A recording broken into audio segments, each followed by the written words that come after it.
Mumtaz TV bersama menegakkan sunnah. Alhamdulillah. Segala puji bagi Allah Jalla Jalaluhu, Rabbil Alamin. Dialah penguasa jagat raya, pemilik alam semesta. Dia yang mengaturnya. Dia yang mengurusi.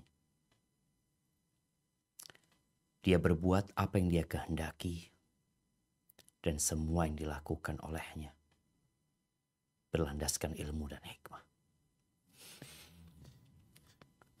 Wabihi nasta'in ala umuri dunya waddin. Dan hanya kepadanya kita meminta pertolongan dalam menghadapi urusan-urusan dunia dan urusan agama. Beberapa hari ini kita mendengar, membaca, melihat peristiwa-peristiwa yang terjadi di muka bumi ini. Badai yang menghancurkan sebuah kota. Gempa yang meluluh lantahkan beberapa desa. Banjir, kebakaran. Dan entah kita nggak tahu apa yang akan terjadi lagi. Tapi yang jelas bumi ini milik Allah. Dan Allah berbuat apa yang dia kehendaki dan kita meminta tolong kepadanya. Agar dia mengasihi kita. Agar dia mengampuni dosa-dosa kita. Dan kita juga meminta pertolongan kepada Allah dalam urusan agama kita yang terkadang kita malas untuk beribadah. Yang terkadang kita terjebak dalam perbuatan dosa. Semoga Allah menyelamatkan kita dari segala bala dan bencana. Allahumma salli wa sallim ala abdika wa rasulika sayyidina wa maulana Muhammadin wa ala alihi wa ashabihi ajma'in. Amma ba'd. Ahibati fillah. Semua ingin masuk surga. Hanya orang-orang yang tidak tahu tentang surga yang mungkin dia ragu-ragu untuk masuk surga. Tatkala Rasul sallallahu alaihi wasallam mengatakan, "Kullu ummati yadkhulul jannah." Semua umatku itu masuk surga. Illa man aba. Kecuali orang yang enggan masuk surga. Pernyataan Rasulullah sallallahu alaihi wasallam ini membuat para sahabat bertanya-tanya. Apakah mungkin ada orang yang enggan masuk surga? Tatkala dia tahu dengan segala kenikmatan surga. Maka mereka mengatakan, "Waman ya'ba ya Rasulullah?" Siapa orang yang enggan masuk surga? Itu siapa? Maka beliau alaihi salatu wassalam mengatakan, "Man ata'ani dakhalal jannah. Wa man asani faqad aba." Barang siapa yang taat kepadaku, yang patuh denganku, maka dia akan masuk surga. Dan barang siapa yang durhaka, maka dia orang yang enggan masuk surga. Ahibati fillah, bicara masuk maka kita perlu pintu. Dan betul, surga itu memiliki beberapa pintu. Dan pintu surga itu jumlahnya 8. Dan besar pintu. Di dalam hadis yang diriwayatkan Imam Muslim Dari Abu Hurairah radhiyallahu anhu qala, utiya Rasulullah sallallahu alaihi wasallam yauman bilahmin. Suatu hari dibawakan kepada Nabi alaihi salatu wassalam sepotong daging. Di akhir ceritanya beliau mengatakan, walladzi nafsu Muhammadin biyadi. Demi Allah, demi yang jiwa Muhammad berada di tangannya. Innama bainal misra'ain min masari'il jannah. Di antara dua daun pintu dari pintu-pintu surga. Jadi pintu surga itu ada daunnya. Jarak di antara dua pintu itu, di antara dua daun pintu itu, lakama baina Makkah wa Hajar, au kama baina Makkah wa Busra. Jaraknya itu seperti antara kota Mekah dengan Hajar, atau antara kota Mekah dengan Busra. Ketika Nabi SAW menjelaskan hal ini kepada para sahabatnya, para sahabat tahu di mana Mekah, di mana Hajar. Di mana Mekah, di mana Busra. Letaknya di Syam, Busra itu. Mereka kebayang betapa lebarnya. Dan kalau sekarang kita masuk ke Google Map, kita ukur jarak antara kota Mekah dengan Busra dan kota Mekah dengan Hajar, itu kurang lebih jaraknya sama. Hadis riwayat Imam Muslim. Kira-kira lebarnya satu pintu surga itu 1273 kilometer. 1273. Dari Anyer ke Panarukan, dari Jember ke Jakarta itu kira-kira 1000 kilo. Tambah lagi mungkin sampai ke Bakahuni atau Bandar Lampung. 1273 kilometer. Dan disebutkan suatu saat akan terjadi kepadatan di pintu itu. Akan terjadi penumpukan manusia di sana. Loh kenapa? Karena pintunya nggak dibuka. Kita lihat ya bagaimana ngantri di mall yang baru dibuka. Orang-orang kumpul di depan pintu ya, bahkan di luar banyak.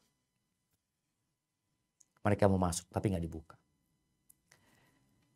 Dalam hadis Utbah bin Ghazwan radhiyallahu anhu qala, beliau menyebutkan bahwa disebutkan buat kami, ini mauquf, tapi ini cerita tentang sesuatu yang gaib, yang tentunya hukumnya hukum marfu. Disebutkan buat kami bahwa antara dua pintu surga itu masih rata arba'ina sana. Jarak 40 tahun. Wala ya'tiyanna 'alaiha yaum wa huwa kadhidun minaz ziham. Akan datang satu masa pintu itu dipenuhi dengan manusia.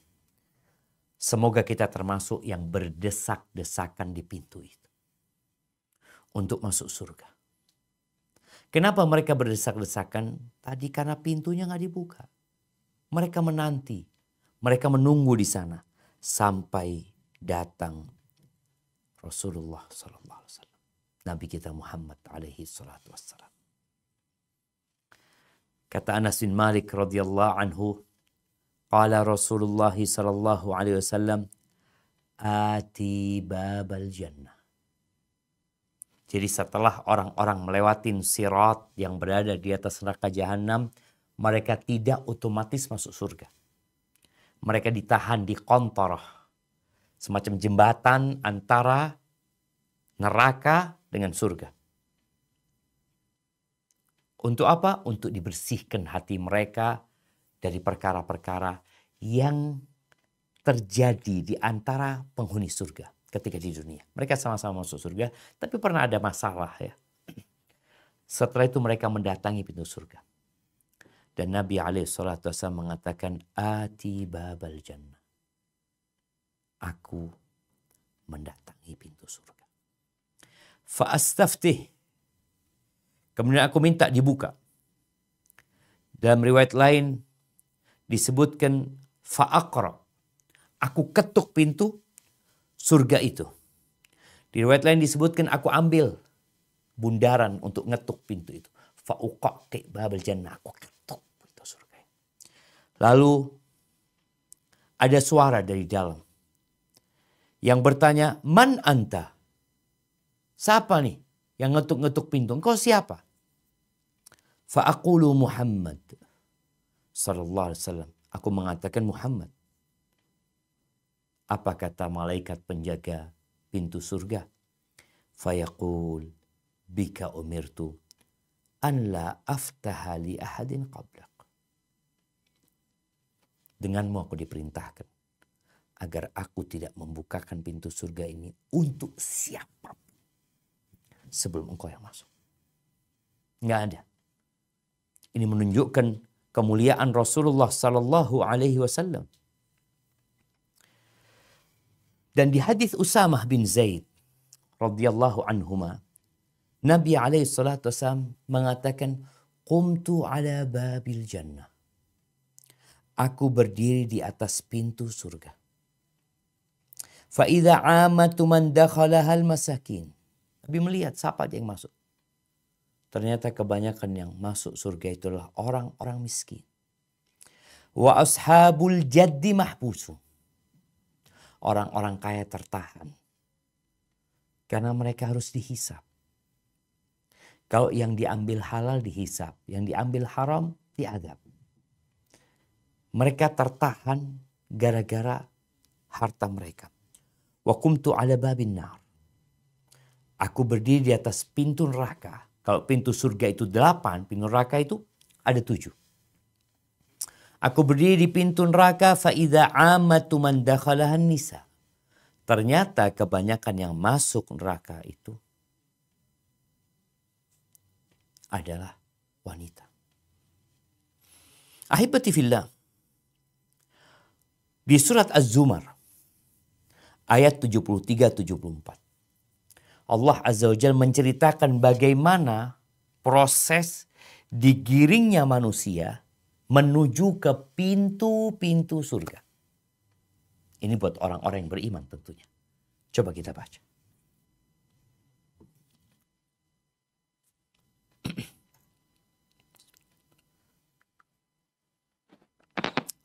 Bismillahirrahmanirrahim. Wasiqal ladzina taqaw rabbahum ilal jannati zumara. Ilal jannati. Ilal jannati Nanya nggak panjang. zumara. Nanya nggak panjang. Ilal jannati Nanya nggak panjang. zumara. Ilal jannati zumara. Ilal jannati zumara.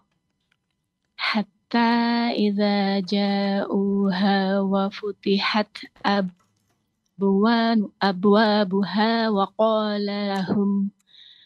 qala lahum khazanatuha salamun alaikum tibtum fadkhuluha khalidin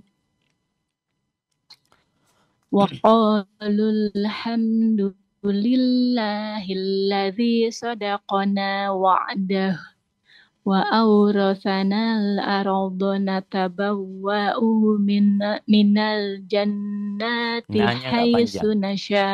Nanya nggak panjang. Minal jannati. Minal jannati haitsu nasya. Fa ni'ma ajrul 'amilin. Nah. Dan orang-orang yang bertakwa kepada Tuhannya dibawa ke dalam surga berbondong-bondong. Sehingga apabila mereka sampai ke surga itu sedang pintu-pintunya telah terbuka dan berkatalah kepada mereka penjaga-penjaganya, kesejahteraan dilimpahkan atasmu, berbahagialah kamu, maka masukilah surga ini sedang kamu kekal di dalamnya. Dan mereka mengucapkan segala puji bagi Allah yang telah memenuhi janjinya kepada kami dan telah memberikan kepada kami tempat ini. Sedang kami diperkenankan menempati tempat di dalam surga di mana saja yang kami kehendaki. Maka surga itulah sebaik-baik balasan bagi orang-orang yang beramal. Allahu Akbar jemaah. Jadi dibutuhkan amal. Bagaimana mereka tatkala masuk surga? Pintu-pintunya dibukakan. Nabi tadi yang meminta dibuka kemudian dibukakan. Untuk Rasulullah SAW dan umatnya menjadi yang pertama masuk ke surga. Mereka bersyukur kepada Allah. Mereka memuji nama Allah yang telah memenuhi janjinya. Memperkenankan bagi mereka menempati tempat di surga. Mana saja. Fani'ma ajrul amilin. Itu sebaik-baiknya balasan untuk orang yang beramal. Taib. Allah sebutkan pintu-pintu surga. Dan ternyata Rasulullah SAW memberikan penjelasan tentang pintu-pintu surga ini. Para ulama berusaha untuk menyimpulkan nama 8 pintu surga. Ada yang disepakati namanya. Berdasarkan hadis Nabi SAW. Ada yang diperselisihkan. Tapi juga para ulama menyebutkan di dalam pintu itu boleh jadi ada pintu-pintu lainnya. Semua sesuai dengan amalannya. Karena amal kebajikan itu banyak sekali. Yang pertama ada babus sholat. Ada pintu sholat. Yang kedua babul jihad. Yang ketiga babul rayyan. Yang keempat babus sadaqah. Yang kelima babul mutawakkilin. Bab orang-orang yang tawakal.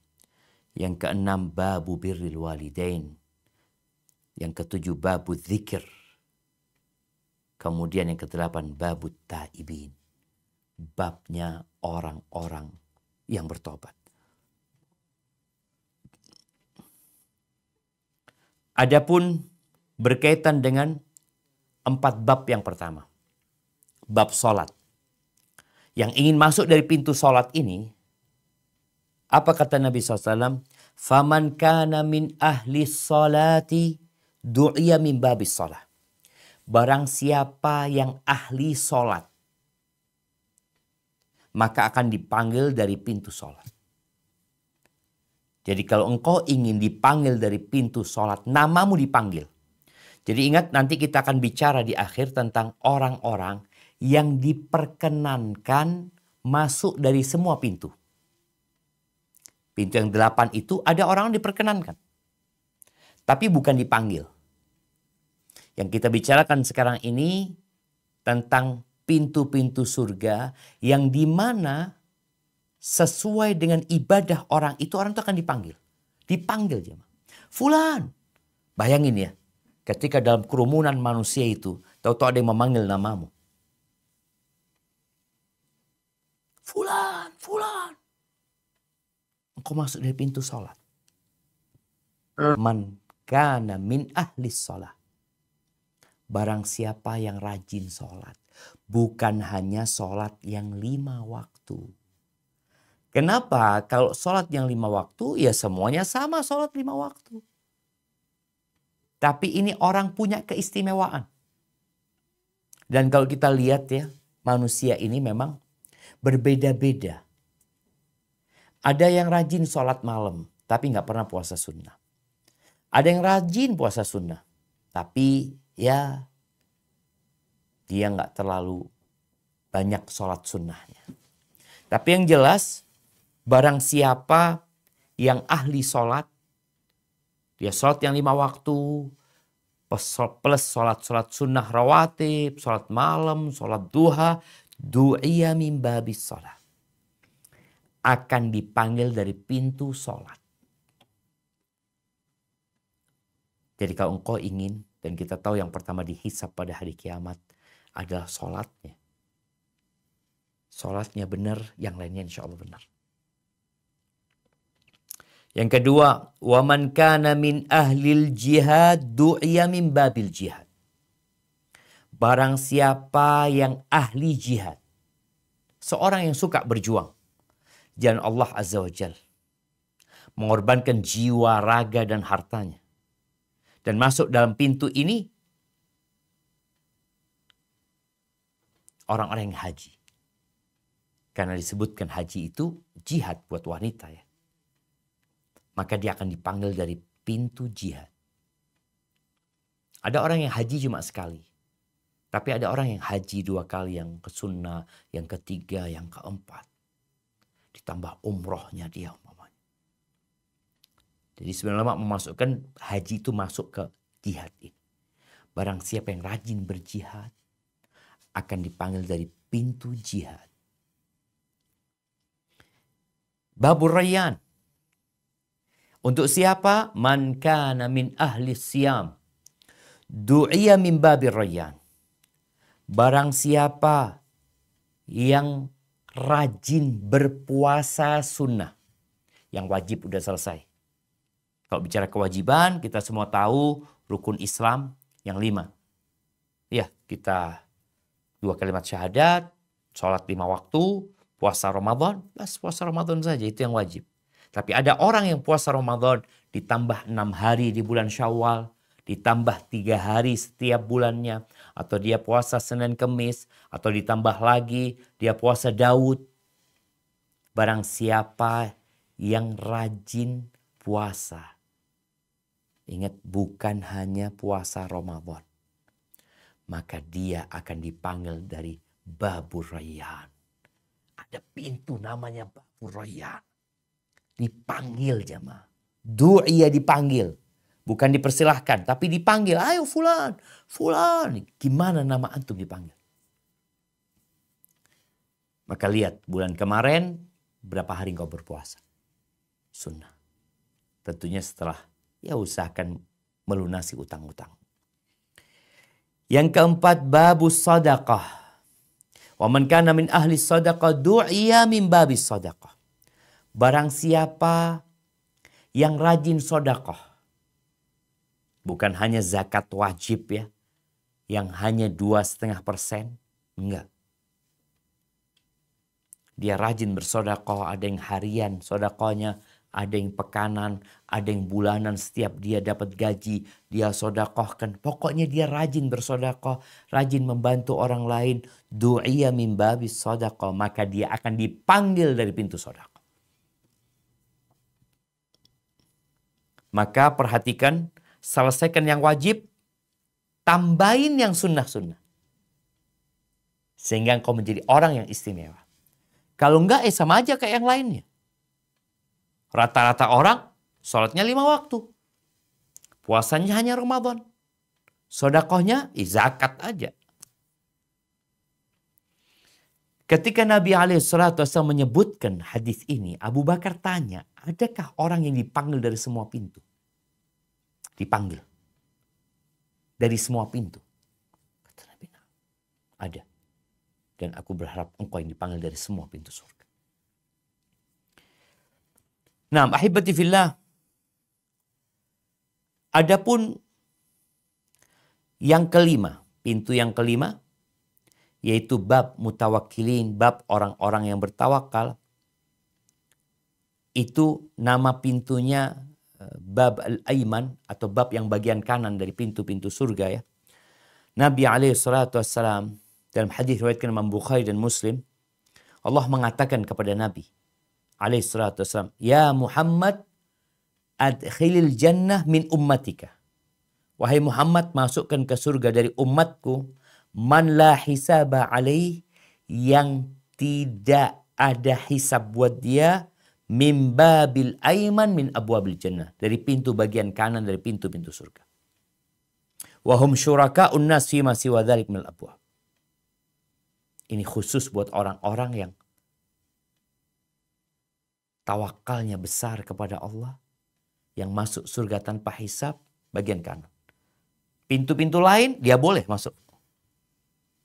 Tapi ini khusus. Yang lainnya nggak bisa masuk lewat sini. Dia boleh milih pintu mana saja. Tapi untuk pintu ini khusus buat orang-orang yang tiada hisab. Yang masuk hisab, yang masuk surga tanpa hisab, tanpa adab, akan masuk dari pintu yang paling kanan. Taib. Yang keenam, bab berbakti kepada orang tua. Di mana Nabi SAW mengatakan, al-walidu awsatu abwabil jannah. Orang tua itu adalah pintu surga yang paling indah. Berbakti sama orang tua. Oleh sebab itu salah seorang ulama tatkala ibundanya meninggal dunia, dia menangis. Ditanya, kok kenapa sampai kayak gitu? Ya gimana aku gak menangis ya? Salah satu pintu surga, bahkan pintu surga terbaik itu sudah ditutup. Sudah meninggal. Berbeda kebaktian anak kepada orang tuanya yang masih hidup dan kebaktian kepada orang tua yang sudah meninggal dunia. Maka bagi yang ingin masuk surga dari pintu ini, tolong berbaktilah sama orang tua.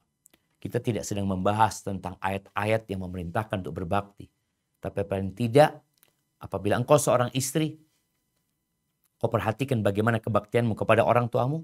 Dan bagaimana peranmu mengajak suamimu, mendorong suamimu untuk berbakti kepada orang tuanya yang merupakan mertuamu.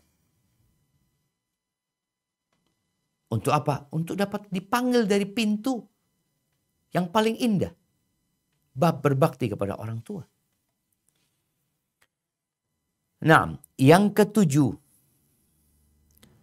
Berkaitan dengan pintu zikir. Babu zikir. Orang yang rajin berzikir. Mengingat Allah Azza wa Jal. Apa kata Nabi SAW di hadis Qais ibn Sa'ad ibn Ubadah radhiyallahu anhumah. Anna abahu dafa'ahu ila Nabi sallallahu alaihi wasallam yakhdumu. Sa'ad bin Ubadah itu mengirim anaknya Qais ini untuk melayani Nabi sallallahu alaihi wasallam. Fa'ata alayya Nabi sallallahu alaihi wasallam wa qad sallaitu rak'atain. Fadarabani birijlih. Suatu hari Nabi SAW mendatangi aku. Aku sedang selesai sholat. Baru selesai sholat 2 rakaat. Lalu beliau memukulku dengan kakinya. Faqala ala adulluka ala babin min abwabil jannah. Engkau mau gak aku kasih tahu pintu dari pintu-pintu surga? Qultu bala ya Rasulullah. Iya ya Rasulullah. Qal la haula wa la quwwata illa billah. Beliau mengatakan la haula wa la quwwata. Perbanyak zikir, perbanyak mengingat Allah, khususnya membaca la haula wa la quwwata illa billah. Hadis ini diriwayatkan Imam Tirmidzi. Adapun yang ke-8 yaitu babut taubah, pintu taubat. Maka dalilnya yang diriwayatkan Imam Tabrani bahwa Nabi SAW bersabda lil jannati thamaniyatu abwab. Surga itu memiliki 8 pintu. Sab'atun mughlaqah. Yang 7 terkunci, tertutup. Wababun maftuhun. Dan 1 pintu terbuka. Yaitu bab littaubah.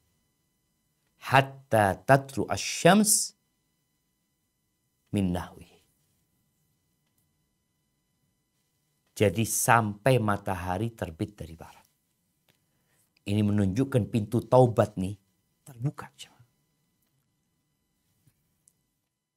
Jadi selama hayat masih di kandung badan, selama mentari belum terbit dari barat, pintu surga yang namanya babut taubah itu terbuka. Maka bagi yang seperti kita para pendosa nih, hendaklah sering-sering bertobat dan beristighfar mohon ampun kepada Allah Azza wa Jalla. Dan bicara taubat, Kita semua tahu syarat taubat. Menyesali, meninggalkan, bertekad untuk tidak mengulangi. Apabila ada urusan sama manusia, maka kita minta maaf atau minta dihalalkan. Ahibati fillah, Ibnu Hajar al-Asqalani menyimpulkan, wa yahtamil ayyakuna bil abwab allati yud'a minha abwabun min dakhili abwabil jannatil asliyah. Yang tadi Anda sampaikan. Dan boleh jadi ada pintu-pintu surga di dalam pintu tersebut. Tadi kalau kita bicara 8 pintu surga, pintu asalnya ada 8. Tapi di dalam pintu itu boleh jadi ada pintu-pintu lainnya. Kenapa beliau berpendapat seperti itu? Li'annal a'mal as-salihah aktsaru adadan min thamaniya. Karena amal soleh itu jumlahnya lebih banyak daripada 8. Amal soleh banyak. Dan Nabi SAW menyebutkan iman itu 60 atau 70 lebih cabang. Ini cabang-cabang amal soleh semua. Sehingga boleh jadi yang masuk dari pintu sholat, di dalamnya ada pintu lainnya nanti. Yang semua orang akan dipanggil dari pintu-pintu sesuai dengan amalan mereka. Dan apa yang disampaikan Ibnu Hajar al-Asqalani boleh jadi seperti itu. Jadi kita udah tahu 8 pintu, sehingga yang ingin masuk dari pintu-pintu tersebut hendaklah fokus kepada amalan yang dapat dia lakukan. Jangan berhenti di satu pintu. Ada orang, ya Allah, anak kok gak bisa puasa. Gak bisa puasa anak. Udah, engkau kalau gak bisa puasa, sunnah, engkau amalkan yang lain, yang engkau mungkin bisa sholat. Sebagian ulama sholat sunnahnya sehari 300 rakaat. Ada yang 100 rakaat. Padahal yang wajib hanya 17. Kenapa? Dia ingin menjadi ahli sholat. Bicara zakat, dia tahu cuma 2,5%. Tapi boleh jadi tadi dia, aku kalau suruh sholat kayaknya berat. Ana 5 waktu aja alhamdulillah sudah. Ya udah, engkau boleh jadi milih masuk dari pintu sedekah atau pintu berbakti kepada orang tua. Jadi sesuai dengan amalannya. Adapun yang dipersilahkan masuk dari semua pintu, itu ada beberapa amalan. Yang pertama, bersaksi bahwa la ilaha illallah wahdahu la syarikalah, dan Muhammad adalah hamba utusan Allah SAW. Dan Isa, nih seorang muslim, lihat ya, wa anna Isa abdullah wa rasul, dia beriman bahwa Isa adalah hamba utusan Allah, wa kalimatuhu, dan kalimat Allah yang disampaikan kepada Maryam dengan kun, wa ruhun minhu, wal jannatu haq wan nar, dan dia yakin surga itu benar, neraka itu benar. Apa kata Nabi SAW? Adkhalahu Allah min ayyi abwabil jannati thamaniyasya. Maka Allah akan masukkan orang ini dari pintu surga yang 8, yang mana saja yang Allah kehendaki. Atau dia kehendaki. Dia mau masuk dari pintu mana saja, fadhal. Kemudian amalan yang kedua, membaca zikir setelah wudhu. Doa setelah wudhu. Tiap hari kita sholat. Dan kita tahu syarat sholat adalah berwudhu. Selesai wudhu tadi sholat duhur, kau baca apa? Ya Allah, Anda mungkin juga gak baca tadi jemaah. Apa kata Nabi SAW? Di hadis Umar bin Khattab radhiyallahu anhu. Ma minkum min ahadin yatawadda'u fayublighu au fayusbighul wudu. Tidak ada satupun di antara kalian yang bersuci, berwudu, kemudian dia menyempurnakan wudunya. Thumma yaqul, kemudian dia berkata, asyhadu an la ilaha illallah wahdahu la syarikalah. Wa fi riwayatin, asyhadu an la ilaha illallah wahdahu la syarikalah wa asyhadu anna Muhammadan abduhu wa rasuluh, illa futihat lahu abwabul jannati thamaniyah yadkhulu min ayyiha sya'. Rawahu Muslim. Ketika dia membaca doa itu, maka akan dibukakan bagi dia 8 pintu surga itu, dan dia dipersilahkan untuk masuk dari pintu mana saja yang kau mau masuk. Jangan meremehkan zikir ini. Hayati. Karena isinya penuh dengan pengagungan untuk Allah. Mentauhidkannya. Taib. Yang ketiga, menjaga sholat yang 5 waktu dan menghindarin dosa-dosa besar. Kata Abdullah bin Amr, Sa'ida Rasulullah SAW al-mimbar. Suatu hari Nabi SAW naik ke mimbar. Beliau berpidato. Faqala la uqsim, la uqsim, la uqsim. Aku bersumpah, ya, aku bersumpah, atau aku enggak bersumpah, kata Nabi SAW. Kemudian beliau turun. Lalu berkata, abshiru, abshiru. Kalian bergembiralah. Innahu man shalla salawatil khamsa. Wajtanabal kabaira dakhala min abwabil jannati sya. Sesungguhnya siapa yang sholat 5 waktu dan menghindarin dosa-dosa besar, dia akan masuk surga dari pintu surga yang 8 yang mana saja yang dia kehendaki. Kemudian yang keempat, ini berkaitan dengan wanita, khusus buat wanita. Wanita tidak berangkat jihad, tapi dia bisa masuk dari pintu jihad. Dari pintu mana saja yang dia kehendaki. Tapi dia nggak dipanggil kalau dia nggak berjihad. Apa kata Nabi SAW?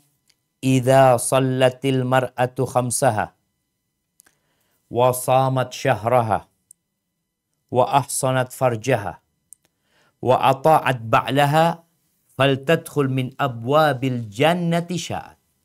Apabila wanita sholat yang 5 waktu, puasa bulan Ramadan, menjaga kemaluannya, menghormatin suaminya, taat dan patuh kepada suaminya, maka hendaklah dia masuk surga dari pintu mana saja yang dia kehendaki. Masya Allah jemaah. Ini sebuah karunia yang agung, pemberian Allah yang besar bagi para wanita. Dia nggak perlu capek-capek. Tapi kadang-kala taat sama suami itu melelahkan. Dia nggak suka, dia nggak mau. Padahal itu pintu surga buat engkau. Dan akan dikatakan kepada engkau, silakan masuk, mau masuk dari pintu mana saja. Kebanyakan wanita sholatnya rajin, puasanya rajin, baca Qur'annya rajin. Tapi dalam bab nurut sama suami, kadang-kala enggak. Masih ada aja bantah sama suami. Engkau tidak akan diperkenankan masuk dari pintu mana saja. Tinggal dia lihat. Amalanmu mana yang paling banyak. Jadi ahibati fillah berkaitan dengan berbaktinya istri sama suami, ya, taatnya istri sama suami, ini akan berdampak kepada hari akhir nantinya. Namun kebanyakan wanita masuk neraka gara-gara mereka kufur sama suaminya. Kufur dengan kebaikan-kebaikan suami. Baik, kemudian yang selanjutnya, barang siapa yang ditinggal mati oleh 3 anaknya yang belum baligh, kemudian dia bersabar dan berharap pahala, itu akan diperkenankan masuk surga dari pintu mana saja. Apa kata Nabi SAW? Ma min muslimin yamutu lahu 3 minal walad lam yablughul hins. Tidaklah seorang mukmin yang meninggal 3 anaknya yang belum baligh illa talaqauhu min abwabil jannati thamaniyah, melainkan itu anak-anak menunggu dan menyambut orang tuanya dari pintu surga yang 8. Entah bagaimana nanti kondisi dia, yang jelas dia menyambut bapak. Karena bapaknya akan diperkenankan masuk surga dari pintu mana saja. Min ayyiha sya dakhal. Dari pintu mana saja dia masuk. Dengan catatan apa? Dia bersabar dan berharap pahala atas musibah yang menimpa dia. Ahibati fillah. Itulah beberapa amalan yang seharusnya kita catat. Sehingga kita tahu mana yang dapat kita lakukan dalam kehidupan ini. Agar kita dapat masuk surga dari pintu mana saja. Tapi jamaah, ternyata masuk surga itu berat. Mau sampai pintu surga itu perlu perjuangan. Nabi SAW mengatakan, huffatil jannatu bil makari. Surga ini dipagari dengan perkara-perkara yang tidak disukai oleh jiwa manusia. Artinya perkara yang mengantarkan ke surga itu berat. Wa huffatin nar bisyahawat. Adapun neraka itu dipagari dengan perkara-perkara yang menyenangkan jiwa, syahwat. Sehingga orang tanpa dorongan pun mengikuti syahwat. Sedangkan mau ke surga dia harus berperang dengan kondisi jiwa kita. Al-Imam Ibnul Qayyim rahimahullahu ta'ala pernah menyampaikan, ajma'atil uqala min kulli ummah. Semua orang-orang yang berakal sehat dari setiap umat, mereka bersepakat. Apa kesepakatan mereka? Annan na'ima la yudraku bin na'im. Wa man athara rahata fatathu raha. Bahwa kenikmatan tidak dapat diraih dengan kenikmatan. Barang siapa yang memilih hidup santai, maka dia akan kehilangan waktu santai yang sebenarnya. Maka saatnya kita yang sudah memahami pintu surga yang 8 tadi, engkau lihat, anak kira-kira masuk mana ya? Masuk pintu sholat enggak ya? Aduh, sholat cuma 5 waktu. Kadang-kadang masih bolong-bolong. Puasa, aduh puasa. Berapa banyak orang yang puasa hanya mendapatkan lapar dan haus umpamanya. Pintu sodako, aduh aku orang yang pelit. Sehingga engkau ketika itu bisa berpikir, enggak aku mau sodako lah. Ketika engkau sodako berharap, ya Allah mudah-mudahan aku masuk dari pintu sodako. Mohon kepada Allah keridhaannya dan diperkenankan untuk masuk surga dari pintu sodako. Barakallahu fiik, itu jamaah berkaitan dengan pintu-pintu surga yang seharusnya kita ketuk dan kita berusaha untuk ya kalau bisa masuk surga tanpa hisab, tanpa adab. Dengan harapan Allah membalut kita dengan rahmat dan kasih sayangnya. Barakallahu fiik, mungkin kita masuk ke sesi tanya jawab. Anda kembalikan ke moderator. Jazakillah khair. Alhamdulillah Rabbil Alamin. Jazakallah khair wa barakallahu fiik Ustadz untuk paparannya. Dan kita akan mulai dengan pertanyaan yang sudah masuk. Itu via WhatsApp maupun di Zoom Ustadz. Pertanyaan pertama Ustadz. Assalamualaikum warahmatullahi wabarakatuh. Semoga Allah merahmati Ustadz dan seluruh kaum muslimin. Amin. Ustadz izin bertanya, bagaimana cara seorang istri dapat berbakti kepada ayahnya? Ibunya sudah meninggal dunia, sedangkan suami sering tidak memberi izin menengok ayah. Saya sedih Ustadz karena saya tidak mau kehilangan satu pintu surga ini. Ini ada beberapa Ustadz yang serupa. Jadi bagaimana cara wanita yang sudah menikah itu ingin berbakti kepada orang tua gitu Ustadz. Baik yang suaminya tidak mengizinkan maupun yang tempatnya jauh, jadi harus lebih menolong atau mendekat kepada mertua dibandingkan dengan ibu kandung. Mohon nasihatnya Ustadz. Masya Allah, barakallahu fiik. Naam, ahibati fillah. Ya, berkaitan dengan wanita yang telah menikah, dia telah diserahkan oleh orang tuanya kepada suaminya. Penyerahan itu legal. Penyerahan itu dengan saksi. Penyerahan itu juga sekarang dengan catatan. Benar orang tuamu menikahkanmu dengan suami. Dan orang tua tahu dengan konsekuensi yang akan dia jalani. Di mana anak perempuannya akan ikut suaminya. Sehingga tidak akan dapat maksimal berbakti kepada orang tuanya. Apa yang harus dilakukan anak sekarang dengan kondisi seperti ini? Ketahuilah pintu-pintu berbakti kepada orang tua itu banyak sekali. Boleh jadi yang bertemu sama orang tuanya, yang kumpul sama orang tuanya nggak berbakti juga sama orang tua. Padahal tiap hari ketemu. Maka hendaklah engkau memperbaiki niat. Dengan cara mendoakan orang tua. Rindu sama orang tua. Lalu engkau mengatakan, Allahumma gfirli wali walidayya warhamhuma kama rabbayani shaghira. Sekarang ketika engkau punya kelebihan harta, engkau bisa kirim sesuatu buat orang tua. Bisa kirim makanan tiap hari buat orang tua. Dengan adanya online ini. Ini benar-benar memudahkan. Yang ketiga, hubungan jangan putus. Walaupun engkau tidak hadir, paling enggak WA, telepon ya. Jadi bersambung. Kemudian yang keempat, bagaimana engkau membantu suami berbakti kepada orang tuanya. Karena al-jaza'u min jinsil amal, balasan sesuai dengan perbuatannya. Kalau engkau membantu suamimu berbakti sama orang tuanya, yang posisinya adalah mertua buat engkau, semoga nanti suami akan memudahkan bagimu untuk mengunjungi orang tuamu. Bahkan mungkin berbagi harta dengan orang tuamu. Maka hendaklah istri itu memposisikan dirinya, aku seorang istri, aku wajib berbakti sama suamiku.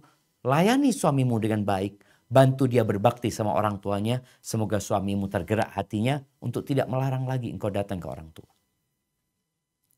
Dan terjadi khilaf antara ulama tentang bagaimana seorang anak yang ingin ke tempat orang tuanya.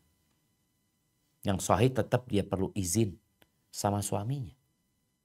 Dan dia juga nggak wajib mengunjungi orang tuanya karena posisi dia harus izin sama suaminya. Ada pendapat Maliki yang mungkin yang menyebutkan ya paling tidak perempuan itu diperbolehkan untuk mengunjungi orang tuanya sejumat sekali. Ini tentunya buat yang tinggal satu kampung ya. Sejumat sekali. Tapi kalau enggak jauh tadi memang enggak memungkinkan, ya masih ada sarana-sarana lainnya engkau tetap bisa berbakti kepada orang tuamu dengan segala keterbatasan. Hadza wallahu a'lam bishawab. Barakallahu fiik Ustadz.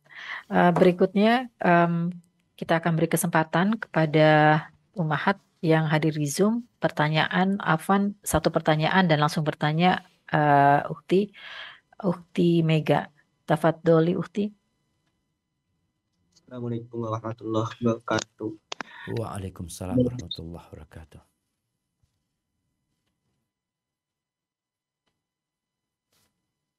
Tafadhal. Afwan, ini Ukhti Mega, ini untuk Ummahat. Jadi Akhi Mega itu, bukan Ukhti Mega. Afwan Ustadz, saya kaget.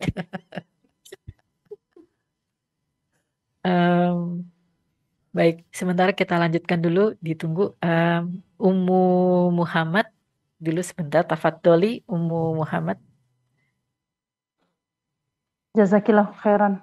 Assalamualaikum warahmatullahi wabarakatuh, Ustadz. Waalaikumsalam warahmatullahi wabarakatuh. Semoga Allah senantiasa merahmati kita semua. Allahumma amin. Amin. Afwan Ustadz, mungkin pertanyaan Ana di luar tema, namun ini ya tentunya tentang syariat Islamnya. Dalam rangka menjaga ketaatan kepada Allah, berusaha untuk meninggalkan sekalipun itu yang makruh. Begini, jadi di dalam perkumpulan kami ataupun halaqah, kami biasa memanggil teman-teman itu dengan ucapan habibati. Yang kami ketahui bahwa artinya itu lebih kurang sayangku. Maksudnya agar lebih dekat begitu ya, tidak ada maksud lain daripada itu. Kami biasa memanggil umpamanya habibati Ummu Muhammad, habibati Ummu Saskia begitu. Afwan, mohon penjelasannya apakah itu boleh Ustadz? Jazakumullahu khairan. Assalamualaikum warahmatullahi wabarakatuh. Waalaikumsalam warahmatullahi wabarakatuh. Jemaah, ya, habibati ini panggilan spesial sebenarnya. Jangan dijual murah. Semuanya habibati. Ya, kalau bicara habibati yang artinya kekasihku, ya, yang artinya sayangku, ini memang benar-benar ada cinta di sana. Namun wallahu a'lam ya. Boleh jadi ada sebuah kalimat yang kemudian jadi pasaran. Yang tidak dimaksudkan artinya, tapi sekedar kata panggilan. Karena boleh jadi yang kau panggil, kau gak suka juga sama dia. Anak kadang-kala ngomong sama istri anak. Ya kalau bicara bahasa Indonesia, mungkin ganti sayang ya. Nah, kamu masa semua engkau panggil sayang? Adalah orang-orang khusus yang pantas mendapatkan panggilan itu. Tapi secara hukum agama panggilan itu nggak ada masalah sebenarnya. Dari panggilan yang untuk keakraban ya. Akan tetapi tolong supaya engkau tahu mana yang sahabatmu, mana yang teman biasa. Mana yang pantas mendapatkan panggilan itu sehingga ketika dia dipanggil itu sama engkau, dia tahu ini sahabatku. Tapi ketika semua orang engkau panggil habibati, maka dia tidak akan ada perasaan spesial antara engkau sama dia. Tapi intinya panggilan itu nggak ada masalah. Boleh saja panggilan tersebut. Apalagi tujuannya kalau bicara habibati di situ cintanya cinta karena Allah Azza wa Jalla ya. Sebagaimana tadi sampaikan dalam bahasa Indonesia kadang-kala dipanggil sayang ya. Tapi jangan sampai ucapan itu kemudian ya nggak ada makna yang mendalam ya. Sekedar panggilannya. Kalau sekarang mungkin ada panggilan apa besti apa kata orang-orang tuh. Hadza wallahu a'lam bissawab. Nah. Barakallahu fiik Ustaz. Afwan Ustaz, ternyata yang tadi akhwat Mega Afwan, tafadholi satu pertanyaan dan sesuai topik sebisa mungkin. Tafadholi.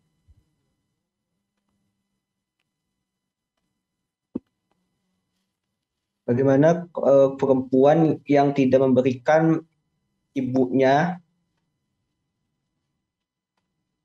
uang atau pati jompo, gimana ya Ustadz? Jadi memberikan ke pati jompo, artinya ibunya dia itu, meletakkan orang tuanya di panti jompo.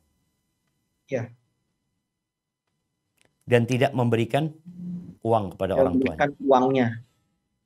Dan berbakti itu bagaimana ya Ustaz? Masya Allah, barakallahu fiki. Nah, iya, ahibati fillah. Berkaitan dengan kewajiban berbakti sama orang tua. Allah Azza wa Jalla menyebutkan wa qadha rabbuka alla ta'budu illa iyyah wa bil walidaini ihsana imma yablughanna 'indakal kibar. Allah menyebutkan dan hendaklah engkau berbuat baik kepada orang tuamu. Dalam posisi salah satu dari keduanya atau dua-duanya sepuh tua indak berada di sisimu.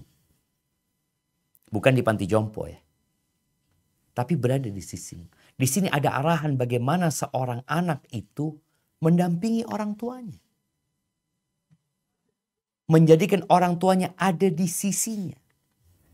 Allah juga mengatakan wa in jahadaka ala an tusyrika bi ma laysa laka bihi ilmun fala tuti'huma wa sahibhuma fid dunya ma'ruf. Kalau orang tuamu memaksamu melakukan kesyirikan, maka jangan taat. Jangan nurut sama keduanya. Dan dampingi keduanya. Dampingi. Sohibi. Dengan cara yang baik. Wasahibhuma fid dunya ma'ruf.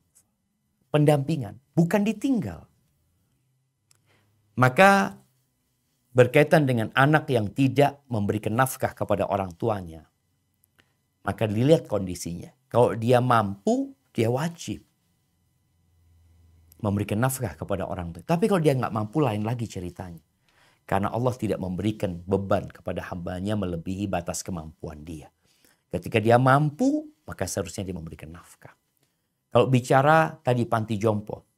Kalau dia mampu untuk merawat orang tuanya, tidak di sana, seharusnya dia rawat orang tuanya.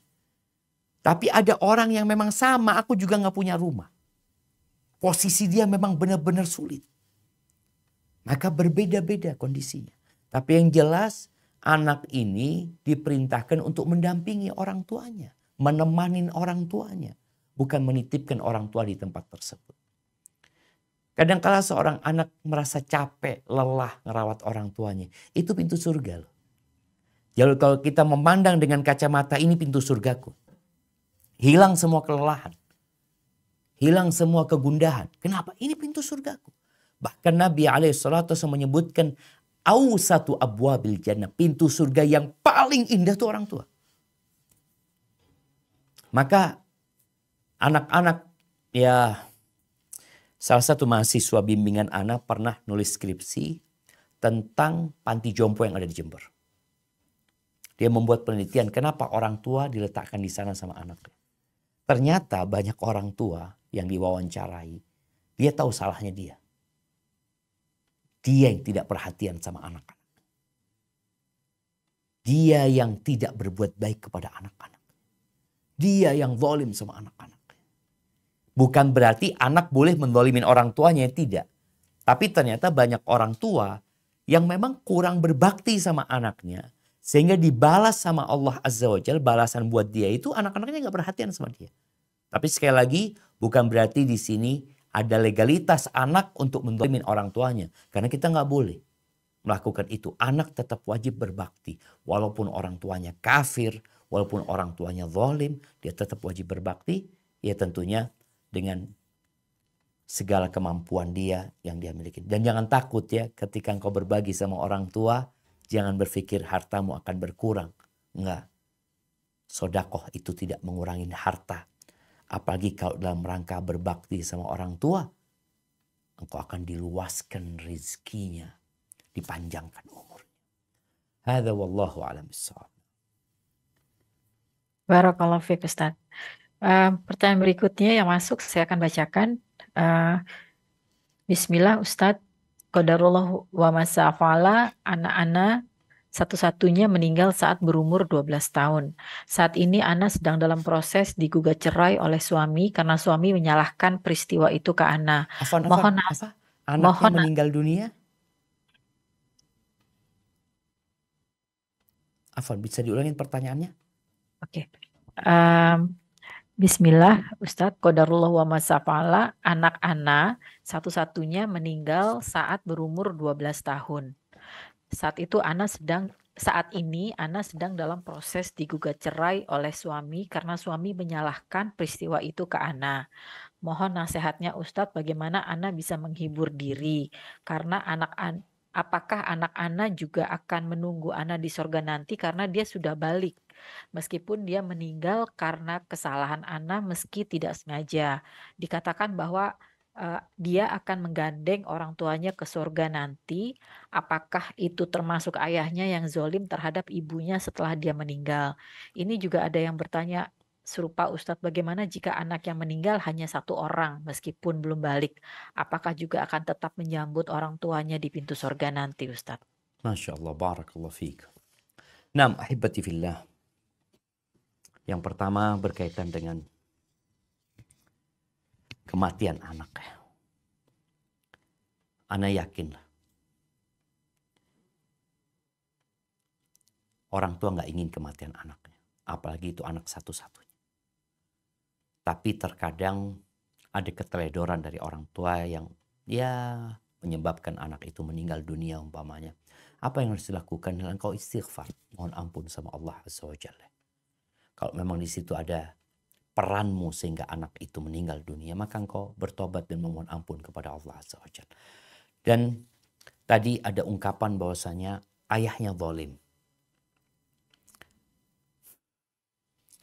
Kadangkala kita ini mudah menvonis orang. Ayahnya yang zalim. Boleh jadi engkau yang zalim. Tapi engkau gak sadar. Ungkapan yang sering kita dengar ya. Gajah di pelupuk mata gak kelihatan. Semut di seberang lautan nampak. Maka hendaklah engkau introspeksi diri. Tentang apa yang terjadi. Kalau pertanyaannya, apakah anak itu akan menunggu orang tuanya karena dia sudah balik? Memang hadis-hadis yang menyebutkan itu rata-rata berkaitan dengan anak yang belum balik. Jadi tatkala sudah balik, anak itu sudah punya dosa. Anak itu sudah akan dihisab. Anak itu belum tentu masuk surga. Tatkala memang dia amal kebajikannya lebih ringan daripada dosanya.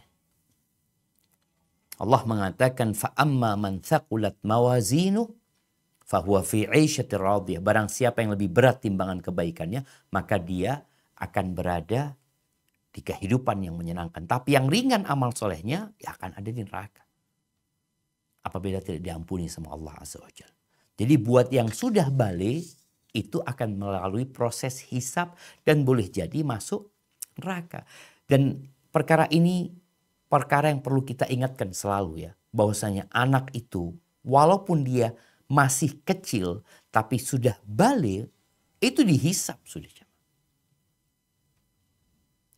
Sehingga kita jangan bermudah-mudahan beranggapan di bawah umur. Di bawah umur, istilah di bawah umur umpama yang ada di negeri kita bukan berarti dia lepas dari hukum kelak di akhirat.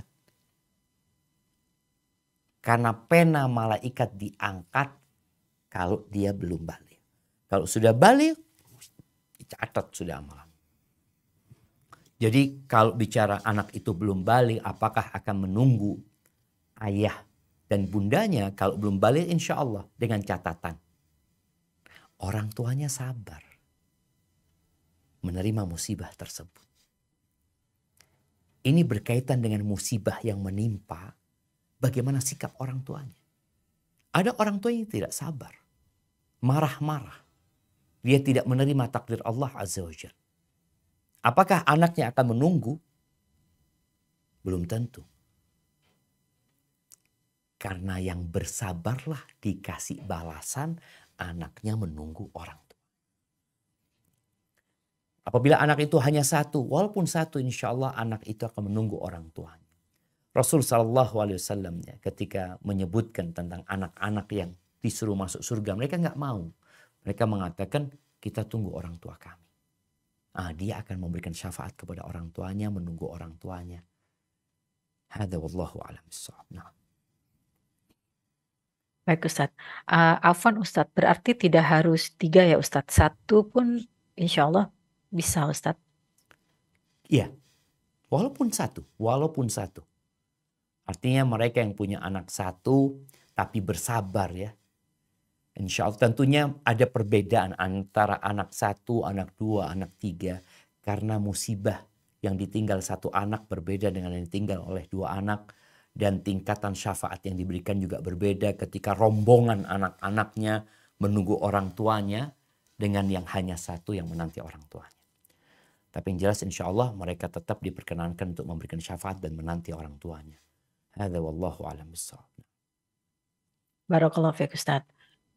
Berikutnya kita akan kembali memberi kesempatan untuk ummahat yang hadir di Zoom. Tafadholi Astri. Bismillahirrahmanirrahim. Assalamualaikum Ustadz. Waalaikumsalam warahmatullahi Mohon izin wabarakatuh. bertanya Ustadz. Saya punya anak. Jadi beliau baru magang gitu di sekolahannya menjadi ustadz juga gitu. Kemudian juga lagi memutkinkan hafalan gitu. Cuman kan anak saya ini kan 6 tahun di pesantren gitu. Kadang saya tuh rindu gitu, pengen agar beliau tuh pulang gitu ya. Tapi ada waktu itu cuma mungkin sebulan sekali gitu. Padahal menurut saya dia bisa gitu pulang lebih sering. Jadi kadang-kadang saya menangis gitu dalam hati, pengen agar anak saya itu pulang gitu, laki-laki. Apakah menjadi dosa bagi dia gitu membuat saya menangis gitu, atau apa saya yang harus ngomong gitu ke beliau, ke anak saya gitu. Tapi saya takut mengganggu pikirannya Ustadz. Tapi Demikian. dia memang bisa pulang lebih sering dari itu? Sepertinya bisa Ustadz kalau menurut saya, cuma ya saya tidak tahu di sana itu gimana. Siap. Nah, Masya Allah, barakallahu fiik. Ustadz. Assalamualaikum. Waalaikumsalam warahmatullahi wabarakatuh. Di sini perlu menjalin komunikasi ya. Banyak anak-anak yang gak sadar bahwa orang tuanya rindu.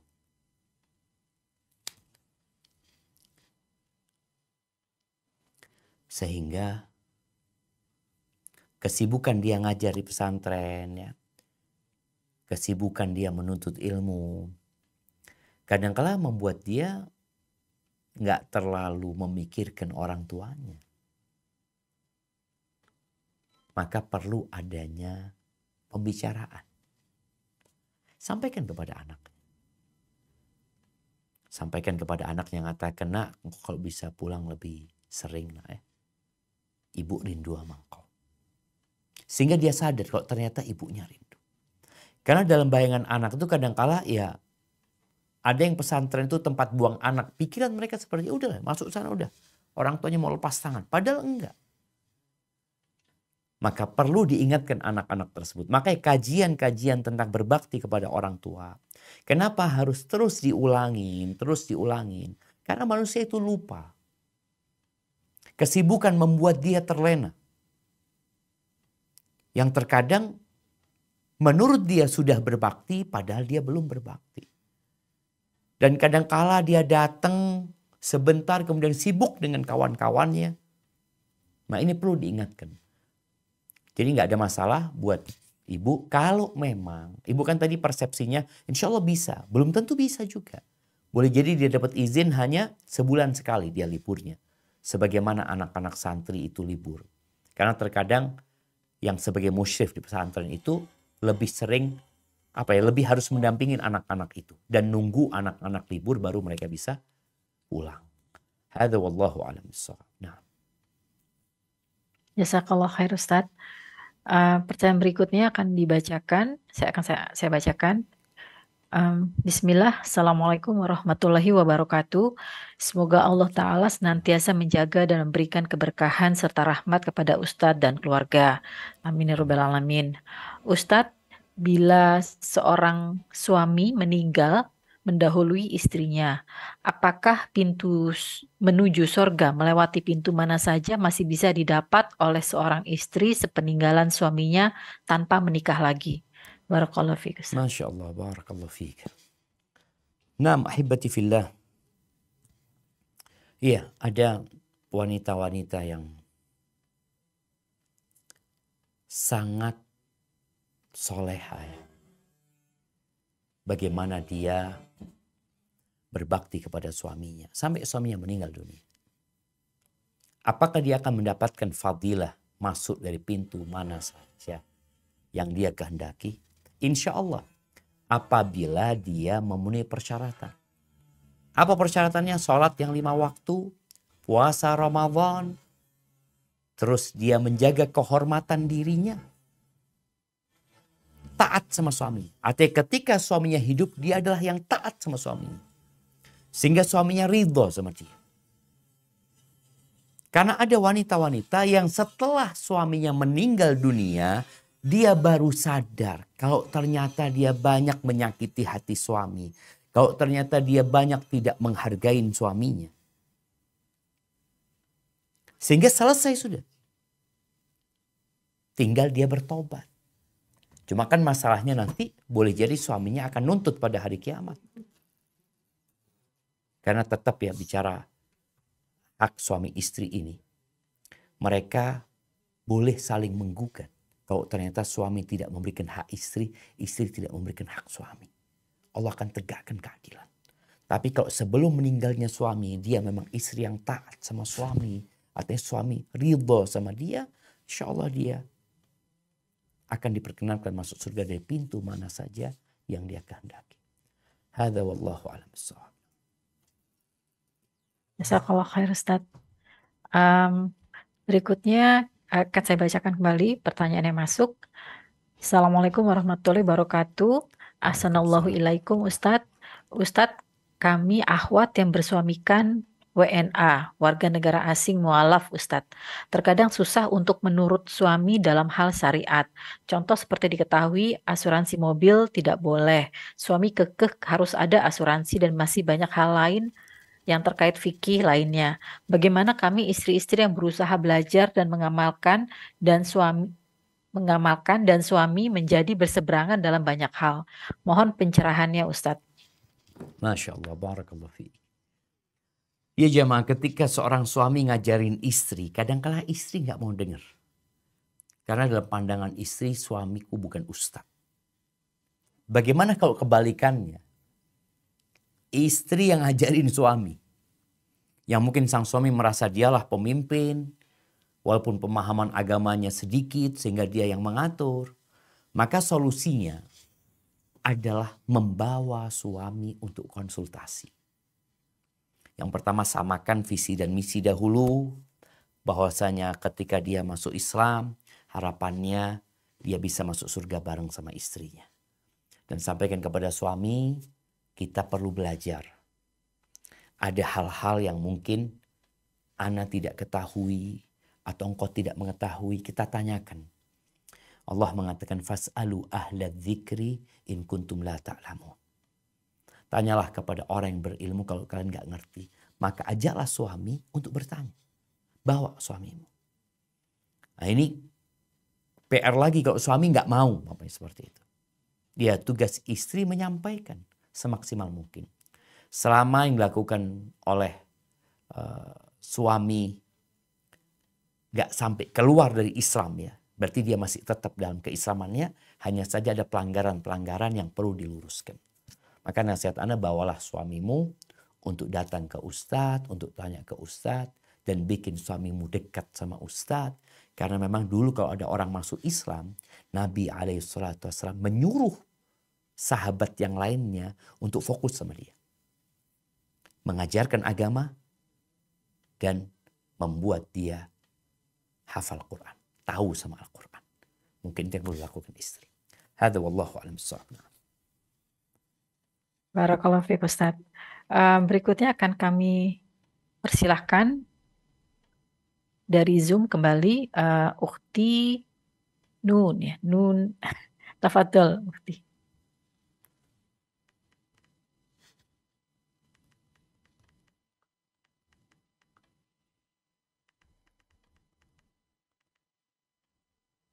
Tafadhol Ukhti.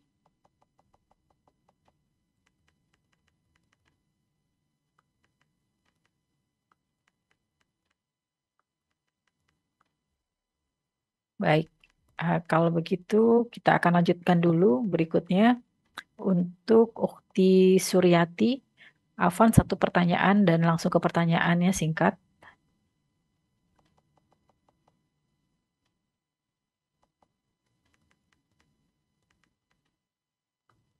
Oh,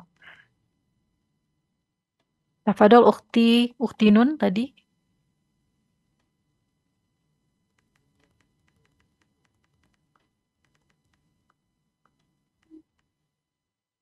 Assalamualaikum warahmatullahi wabarakatuh ya Ustaz. Waalaikumsalam warahmatullahi wabarakatuh. Ustaz, Tafadhalina. apabila seorang istri sudah diceraikan gitu Ustaz, dan dia tidak ingin menikah lagi, itu apa mungkin dia bisa tetap masuk surga dengan cara merawat anak-anaknya saja gitu ya Ustaz? Diceraikan, ditinggal mati? Tidak, ditinggal selingkuh dan nikah lagi Ustaz. Gimana? Afwan? Ditinggal selingkuh dan dia menikahi teman kantornya Ustaz. Dan juga sedangkan suaminya itu ya kadang ngasih bulanan, tapi uang itu mungkin ya tidak sebelumnya mencukupi, tapi tidak pernah tanya kabar anak sama sekali gitu Ustaz. Sama sekali tidak tanya kabar anak. Cuma kadang yang ngirim gitu Ustaz. Terus kalau menurut Islam kayak gitu dia termasuk ayah yang durhaka apa enggak ya Ustaz? Tapi enggak diceraikan nanti? Sudah diceraikan Ustaz. Udah diceraikan, oke. Barakallah. Iya, secara zalim Ustaz. Kalau cara syar'i dan hukum negara nggak bisa. Tidak alasan. Baik ya. Nah, jemaah rahimakumullah. Ada banyak suami-suami mungkin yang zalim. Yang terkadang penyebabnya memang kesalahan dari kedua belah pihak. Istri yang salah pilih suami dari sejak awal. Dia memang tidak mengindahkan alasan atau arahan dari Rasul SAW untuk memilih yang agamanya baik. Akhirnya kayak gini ceritanya. Tapi tidak peduli sama anaknya. Dia berselingkuh, dia ceraikan dengan kezaliman. Terkadang penyebabnya tadi kita itu ana sebenarnya yang milih laki-laki ini. Berarti ana punya peran dalam mengadakan bapak yang zalim buat anak-anak. Ini kadang nggak disadari sama perempuan. Anak-anak kadang-kala ngelihat mak kok dapat bapak yang nggak sholat.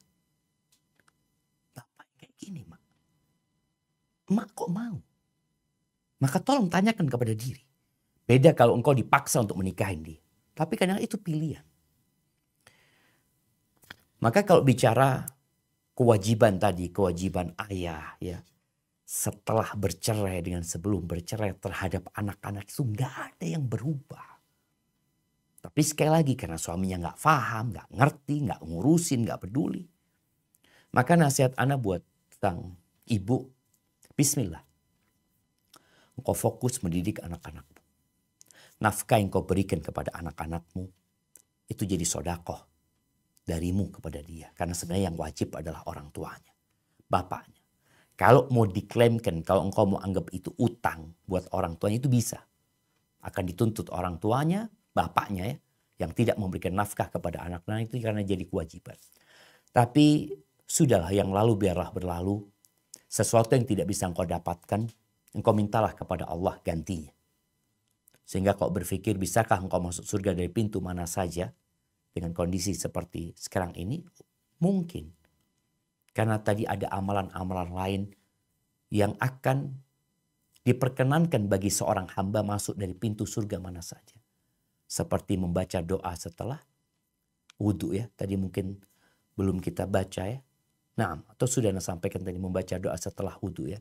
Membaca asyhadu an la ilaha illallah wahdahu la syarikalah wa asyhadu anna muhammadan abduhu wa rasuluh. Yang baca doa itu akan diperkenankan masuk surga dari pintu mana saja. Jadi masih ada pilihan lainnya. Hadza wallahu a'lam bishawab. Nah. Jazakallahu khair Ustaz. Berikutnya Ustaz, saya kembali bacakan. Bismillah, ahsanu ilaikum Ustaz. Mohon afwan Ustaz, tolong dijelaskan makna dari tidak bisanya seseorang wanita akhwat untuk mencium wangi surga Ustadz. Apakah ini terkait jika kita menolak untuk dipoligami? Karena saya mendengar bahwa Fatimah pun dijaga oleh Rasul untuk tidak dipoligami oleh Ali.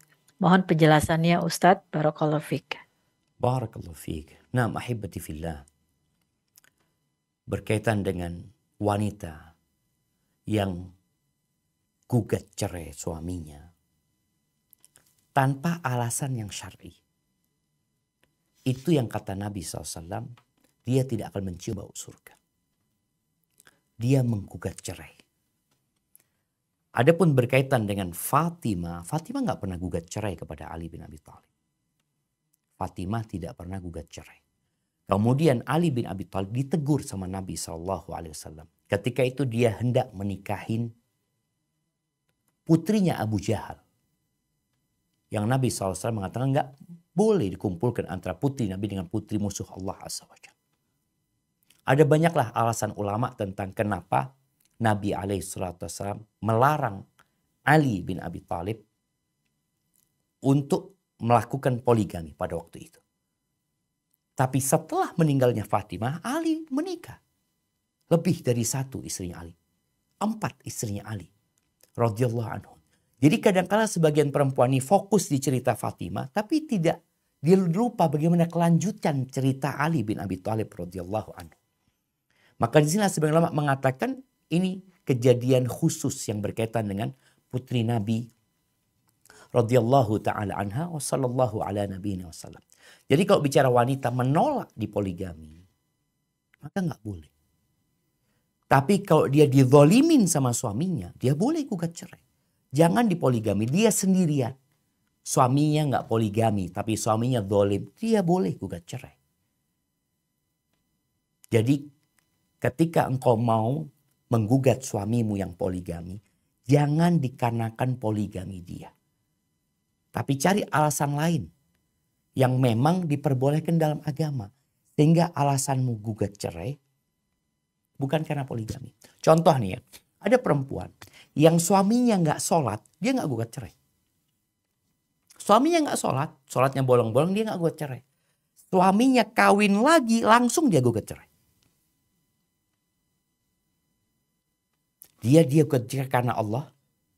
Kalau engkau karena Allah seharusnya dari awal engkau lihat dia nggak sholat, engkau gugat cerai.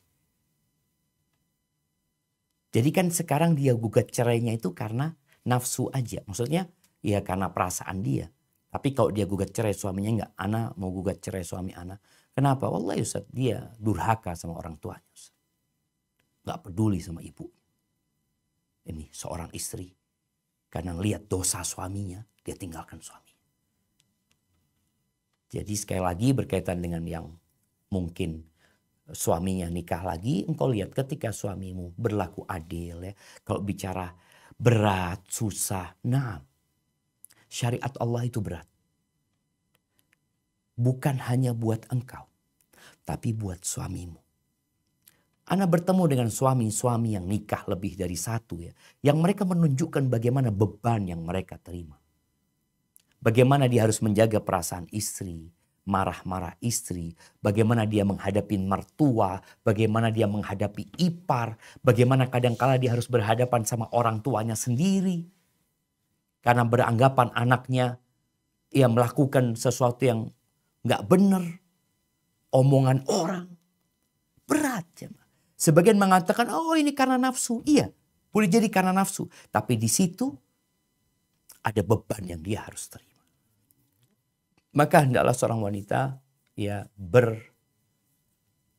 merenungkan, mempertimbangkan semuanya sebelum dia mengambil keputusan untuk menggugat suaminya cerai gara-gara dia poligami. Hadza wallahu a'lam bissawab. Nah. Barakallahu fiik Ustaz. Apakah masih bisa Ustaz? Tafadhali, mungkin 2 pertanyaan lagi. Nah. Alhamdulillah. Baik, untuk berikutnya kita akan persilakan Ukti Suryati. Afwan, 1 pertanyaan singkat.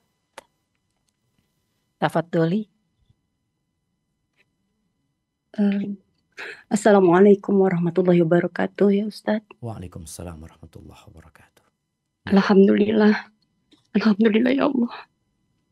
Ana sudah lama menanti-nantikan seperti ini. Ustaz, Ana punya 4 anak. Anak Ana yang paling tua, paling sulung, akhwat, lalu ikhwan dan akhwat. Entah kenapa setelah Ana hijrah, Ana selalu berdoa kepada Allah. Ana mewakafkan diri Ana, suami Ana dan juga anak-anak keturunan Ana di atas jalan Allah. Menegakkan iman, tauhid dan sunnah. Yang Ana mau tanya, apakah doa seorang ibu seperti ini bisa diterima oleh Allah? Mewakafkan anak-anak dan keturunannya, menegakkan agama Allah hingga akhir hayat. Jazakallahu khair. Barakallahu fiik. Barakallahu fiik. Nah. Iya. Semoga Allah berikan keistiqomahan ya buat kita semuanya, khususnya buat yang bertanya.